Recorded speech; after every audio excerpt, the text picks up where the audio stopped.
नमस्कार, जोहार। झारखंड का एकमात्र सरकारी न्यूज चैनल क्लीन न्यूज में आपका स्वागत है। समस्या किसान से जुड़ा हो या हो पारा शिक्षकों का मुद्दा, हर खबर पर होगी हमारी पैनी नजर।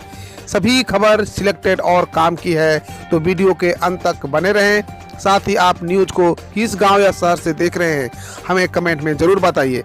आज का लाइक हम 100 रखते हैं, उम्मीद है कि आप इसे पूरा करेंगे। और रोजाना पंचायत चुनाव का अपडेट पाने के लिए चैनल को सब्सक्राइब कर बेल आइकन को प्रेस करें। तो चलिए जानते हैं आज का मुख्य समाचार। झारखंड में बुजुर्ग, दिव्यांग, विधवा और बेसहारा को हर महीने मिलेंगे 1000 रुपये। झारखंड की हेमंत सोरेन सरकार वरिष्ठ नागरिकों, दिव्यांगों, विधवाओं और बेसहारा लोगों का सहारा बनेगी। प्रदेश सरकार इन लोगों के लिए नई पेंशन योजना ला रही है।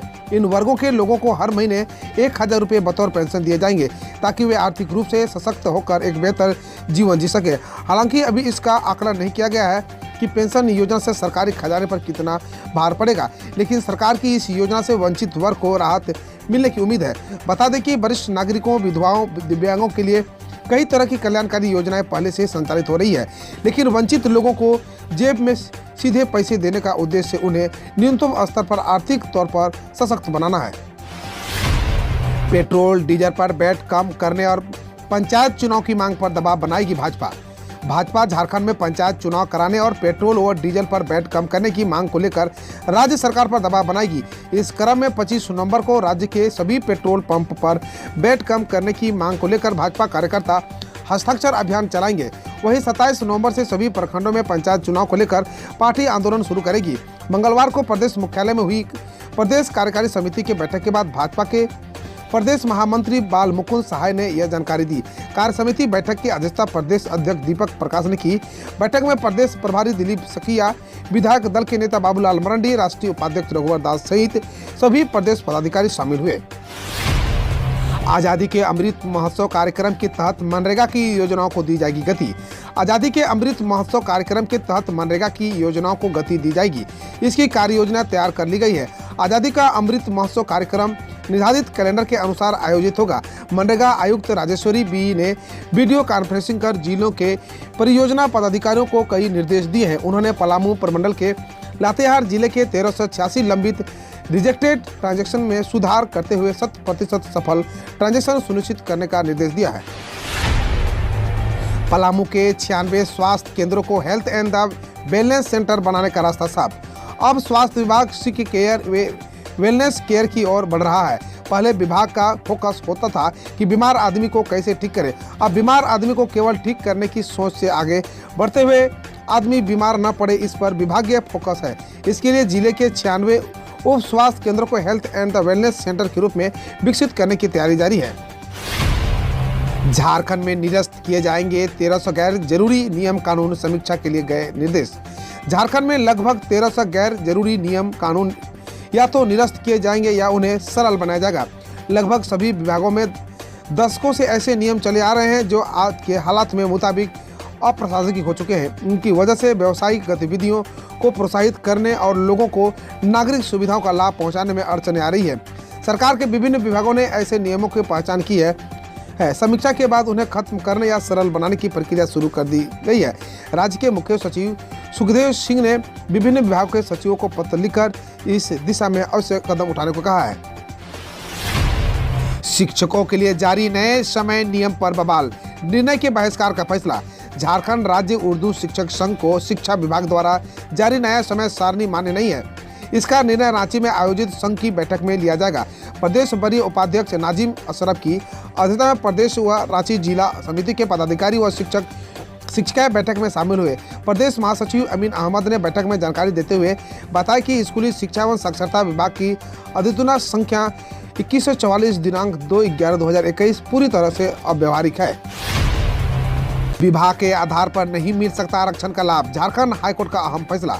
झारखंड हाईकोर्ट ने राज्य शिक्षक नियुक्ति मामले पर सुनवाई करते हुए एक अहम फैसला सुनाया है। न्यायाधीश डॉक्टर SN पाठक की अदालत ने मंगलवार 23 नवंबर को कहा कि विभाग के आधार पर आरक्षण का लाभ नहीं दिया जा सकता है।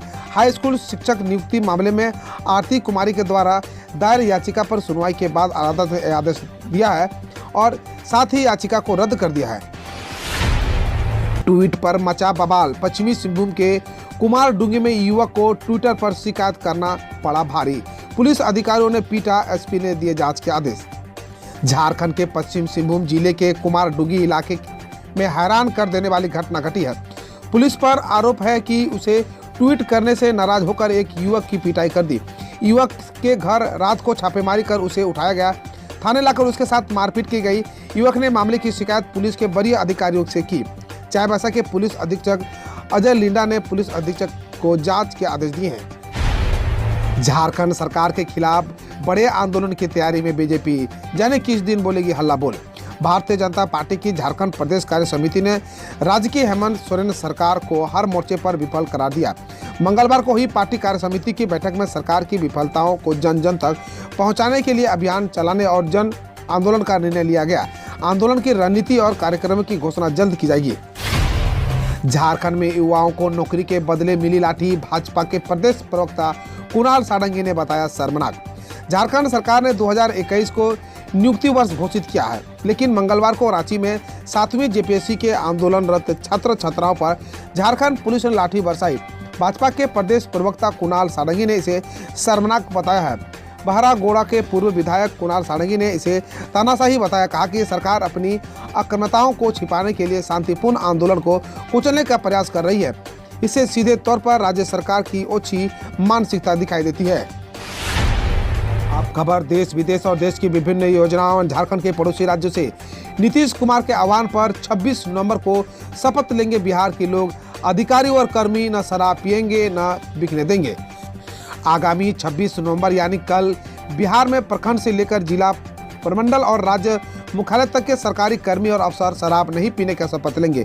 इस शपथ पत्र पर हस्ताक्षर कर डीएम के माध्यम से इसे पटना में मद्य निषेध उत्पादन एवं निबंधन विभाग को भेजा जाएगा। मद्य निषेध उत्पादन एवं निबंधन विभाग के अपर मुख्य सचिव के पाठक द्वारा इसे लेकर सभी विभाग के अपर मुख्य सचिव, प्रधान सचिव, सभी प्रमंडलीय आयुक्त और जिला पदाधिकारी को एक पत्र लिखा गया है। इस पत्र में 26 नवंबर को नशा मुक्ति दिवस पर सभी कर्मी और अफसरों को मद्य निषेध से जुड़ी शपथ लेने की चर्चा की गई है। डिजिटल हुआ बिहार विधान परिषद, हर मेंबर के टेबल पर टैब, सवाल जवाब भी ऑनलाइन। बिहार विधान परिषद को शीतकालीन सत्र के पहले हाईटेक बनाया जा रहा है। बिहार विधान परिषद देश का यह पहला सदन होगा जहां की कार्रवाई पूरी तरह डिजिटल होने जा रही है। विधान परिषद में सदन के अंदर सभी सदस्यों के लिए टेबल पर उनके सामने एक टैब एक लगाया गया है। परिषद के सदस्य अब उसी टाइम पर अपने सभी सवालों का जवाब देख सकेंगे। साथ ही परिषद के सदन में 4 बड़े स्क्रीन वाले टीवी भी लगाए गए हैं, जिसमें अगर पीछे बैठे सदस्य, प्रेस दीर्घा, दर्शक दीर्घा में बैठ लोग आसानी से सदन की कार्रवाई देख सकेंगे। सऊदी से आए फोन कॉल से पत्नी ने दूतावास से लगाई गुहार, सर प्लीज पता लगाइए मेरे पति जिंदा है या नहीं। सर, मेरे पति सऊदी में नौकरी करते हैं। सोमवार की शाम उनके IMO नंबर से कॉल आई कि एक दुर्घटना में आपके पति की दिल का दौरा पड़ने से मौत हो गई है। इस सूचना के बाद से ही मैं अपने पति के नंबर पर कॉल कर रही हूं, लेकिन फ़ोन नहीं लग रहा है। जिस IMO नंबर से कॉल आया था उस पर भी संपर्क नहीं हो पा रहा है। काफ़ी प्रयासों के बाद भी संपर्क नहीं हो पा रहा है। अब आप ही कुछ करिए, पता लगाइए मेरे पति जिंदा है या नहीं। अखिलेश यादव से मिले सांसद संजय सिंह। RLD के बाद आपके साथ भी सपा के गठबंधन की चर्चा तेज। आप सांसद संजय सिंह ने बुधवार को लखनऊ में सपा के राष्ट्रीय अध्यक्ष अखिलेश यादव से मुलाकात की। इस मुलाकात के साथ ही यूपी के सियासी गलियारों में RLD के बाद आम आदमी पार्टी के साथ सपा के गठबंधन की संभावनाओं को लेकर चर्चा तेज हो गई है। लखनऊ स्थित लोहिया ट्रस्ट के दफ्तर में हुई इस मुलाकात के दौरान दोनों नेताओं के बीच करीब 1 घंटे तक बातचीत हुई। गौरतलब है कि मिशन 2022 की तैयारियों में जुटे अखिलेश यादव इस बार बड़ी पार्टियां की जगह छोटे दलों से गठबंधन कर जोर दे रहे हैं। कल की राष्ट्रीय लोकदल को 36 सीटें देकर उन्होंने गठबंधन फाइनल किया। इसके अलावा पूर्वांचल ओम प्रकाश राजभर की सुबह सपा से सपा का गठबंधन हो चुका है। इंदौर में कोरोना और डेंगू ने मचाया हड़कंप। कोरोना संक्रमण के 13, डेंगू के 15 मरीज सामने आए। कोरोना के हॉट स्पॉट रह चुके इंदौर में अब एक बार फिर कोरोना संक्रमण के मरीजों की संख्या बढ़ गई है। मंगलवार को एक ही दिन में कोरोना संक्रमण के 13 नए केस सामने आए हैं। हालांकि ताज्जुब की बात यह है कि सभी संक्रमितों को वैक्सीन के दोनों डोज लग चुके हैं। इंदौर में लंबे समय के बाद कोविड पॉजिटिव मरीजों का आंकड़ा दहाई अंक को छू गया है। कोरोना वैक्सीन की दोनों डोज लगाओ, शराब पर 10% की छूट पाओ। जानिए कहां मिल रहा है गजब का ऑफर। मध्य प्रदेश के मंदसौर में प्रशासन की नजर अब शराबियों पर है। प्रशासन का मानना है कि शराब के शौकीन महा वैक्सीनेशन अभियान को सफल बनाएंगे। इसलिए ही महा वैक्सीनेशन अभियान को सफल बनाने, लोगों को जागरूक करने के लिए मंदसौर प्रशासन तरह तरह के प्रयोग कर रहा है। प्रशासन की नज़र में अब शराबियों पर भी मदिरा के शौकीनों के लिए मंदसौर के आबकारी विभाग ने अनूठी योजना शुरू की है। अगर आप कोरोना वैक्सीन के दोनों डोज लगवाकर शराब की दुकान पर सर्टिफिकेट दिखाते हैं तो आपको शराब की खरीद पर 10% की छूट दी जाएगी। सरकार 2 पब्लिक सेक्टर बैंकों के निजीकरण के लिए लगाई संशोधन विधेयक। संसद के शीतकालीन सत्र में पेश किए जाने वाले 26 विधेयकों में बैंकिंग कानून विधेयक 2021 भी शामिल है। बिल के जरिए 2 पब्लिक सेक्टर बैंकों के निजीकरण के लिए बैंकिंग कंपनीज एक्ट 1979 और 1980 एवं बैंकिंग रेगुलेशन एक्ट 1949 में संशोधन किए जाएंगे। केंद्रीय बजट 2021-22 में निजीकरण की घोषणा हुई। उत्तराखंड में सरकारी स्कूलों की महिला रसोइया का मानदेय बढ़ाकर किया गया 3000 प्रति माह। उत्तराखंड कैबिनेट ने सरकारी स्कूलों में काम करने वाली महिला रसोइया का मानदेय 2000 प्रति माह से बढ़ाकर 3000 प्रति माह करने को मंगलवार को मंजूरी प्रदान की। मुख्यमंत्री पुष्कर सिंह धामी की निजी करण ने बताया कि कैबिनेट ने PRD जवानों के मानदेय की प्रतिदिन 70 रुपये की दर से 2100 करने को भी मंजूरी प्रदान की है। केंद्र ने मार्च 2022 तक बढ़ाई 5 किलो अनाज देने की PM गरीब कल्याण अन्न योजना। केंद्रीय मंत्री अनुराग ठाकुर ने बुधवार को बताया कि केंद्रीय कैबिनेट ने कोविड-19 के मद्देनजर लागू की गई प्रधानमंत्री गरीब कल्याण अन्न योजना को मार्च 2022 तक बढ़ाने का फैसला किया गया है। बकौल ठाकुर 5 किलोग्राम मुफ्त अनाज देने की इस योजना के तहत 80 करोड़ लोगों को लाभ मिल रहा है। सरकार ने पिछले साल यह योजना शुरू की थी। वित्त मंत्री निर्मला सीतारमण ने कहा, सरकार बैंकों से लिए गए सारे पैसे वापस लाएगी। वित्त मंत्री निर्मला सीतारमण ने कहा कि सरकार लोन डिफॉल्ट के हर मामले को सक्रियता से आगे बढ़ा रही है और बैंकों से ली गई पूरी। हम रोज ऐसे ही न्यूज लाते रहेंगे, तो यदि आपने अभी तक क्लीन न्यूज को सब्सक्राइब नहीं किया है तो पहले फटाफट सब्सक्राइब कर लें, साथ ही बेल आइकन को दबा दें ताकि कोई अपडेट मिस ना हो।